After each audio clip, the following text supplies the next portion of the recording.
আসসালামু আলাইকুম। আমরা আজকে আবারও আপনাদের মাঝে চলে আসলাম নতুন একটা ভিডিও নিয়ে। তো আসলে আপনাদেরকে যেটা বলার উদ্দেশ্যে আসলে লাইভটা আমি নিতেছি। তো আপনারা আসলে সবাই জানেন এবং কি বুঝেন।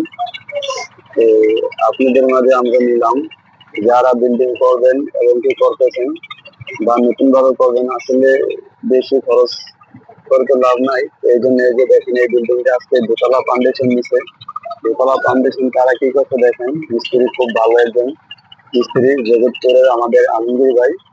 তো 4 সিটা রড দিয়ে এই যে দেখেন কলম গুলা দিছে।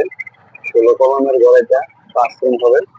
তো আপনাদের মাঝে আমরা দেখাচ্ছি। তো যারা আসলে নতুন করে ঘর তোলার উদ্দেশ্য, তাদের উদ্দেশ্যে আমরা বলতেছি, আপনারা 4 সিটা কলম দিয়ে যদি কম খরচের ভিতরে বিল্ডিং উঠাতে চান, তাহলে আপনারা 4 সিটা রড দিয়ে কলম দেন। 5 সিটা দেওয়ার অযথা কোনো দরকার নেই। দোতলা ফাউন্ডেশন 4 সিটা দিলে হবে। তো আসলে